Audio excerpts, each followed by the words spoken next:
N sister in லா ஊர்லேருந்து வீட்டுக்கு வந்திருந்தாங்க. அவங்க ஊரில் நடந்த ஒரு சம்பவத்தை ஷேர் பண்ணாங்க. ஒரு வயசான பாட்டி 78 வயசு இருக்கும். அந்த பாட்டி கிராமத்தில் மத்தியான நேரம் நடந்து போயிட்டு இருந்திருக்காங்க. திடீர்னு ஒரு நாய் ஓடி வந்து அவங்க காலை கடிச்சிருச்சான். இவங்க வலி தாங்க முடியாம பயங்கரமா கத்தியிருக்காங்க, அழுதுருக்காங்க, கூச்சல் போட்டிருக்காங்க. கிராமமா மத்தியான நேரம் யாருமே வரல, ஹெல்ப்புக்கு வரவே இல்லை. அமைதியா இருந்திருக்கு ஊரே.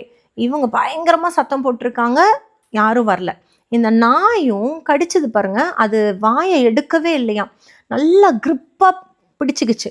அதோட பல்லு போய் அந்த எலும்புலையோ எங்கேயோ லாக் ஆயிடுச்சு போல. அதுவும் விடவே மாட்டேங்குது. இவங்க உதறியெல்லாம் பார்த்துருக்காங்க, முடியவே இல்லை.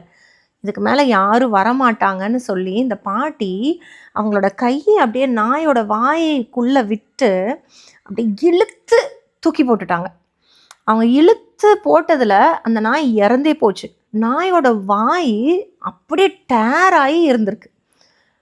எல்லாரும் இந்த பாட்டியை ரெஸ்கியூ பண்ணுறது இல்லாமல் நாயை தான் பார்த்துருக்காங்க. ஐயோ என்ன ஆச்சு, இந்த நாய் இப்படி ஆயிடுச்சுன்னு சொல்லி பாட்டி மேலே பரிதாபப்படுறதை விட்டுட்டு நாய் மேலே பரிதாபப்பட வேண்டிய சூழ்நிலை ஆயிடுச்சான். பாட்டி பயங்கர ஃபேமஸ் ஆயிட்டாங்க ஊர் ஃபுல்லாக. என்னைக்கு நம்மளுக்கு யாருமே வரமாட்டாங்க, நம்ம தான் நம்மளுக்கு உதவின்னு புரிஞ்சுக்கிறோமோ, அன்னைக்கு தான் நம்மளுக்குள்ளே இருக்கிற ஸ்ட்ரென்த் வெளியில் வரும். அந்த மத்தியான நேரத்தில் அந்த 78 வயசு பாட்டிக்கு எங்கேருந்து கிடைச்சிது அந்த ஸ்ட்ரென்த்? அவங்களுக்குள்ளே தான் அது இருந்திருக்கு. முடிஞ்ச வரைக்கும் யாராவது வருவாங்கன்னு ட்ரை பண்ணியிருக்காங்க. யாரும் இல்லைன்னதுக்கு அப்புறம் தான் உள்ளே இருக்கிற ஸ்ட்ரென்த், உள்ளே இருக்கிற பொட்டென்ஷியல் வெளியில் வந்திருக்கு.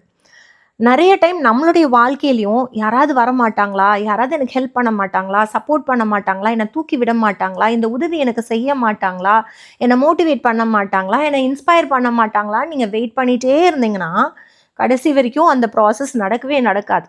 நம்ம எல்லாரையும் கடவுள் ஒரு கான்ஃபிடென்ஸோட, ஒரு ஸ்ட்ரென்த்தோட, ஒரு பொட்டென்ஷியலோட, ஒரு டேலண்ட்டோட, நிறைய ஸ்கில்ஸோட தான் படைச்சிருக்கார். நம்மளுக்கு நம்ம தான் நம்மளால முடியும், என்னால் இதை செய்ய முடியும்னு முடிவெடுத்து செஞ்சு பாருங்க. நீங்கள் நிறைய பேர்த்துக்கு மோட்டிவேஷனாகவும் இன்ஸ்பிரேஷனாகவும் மாறிடுவீங்க.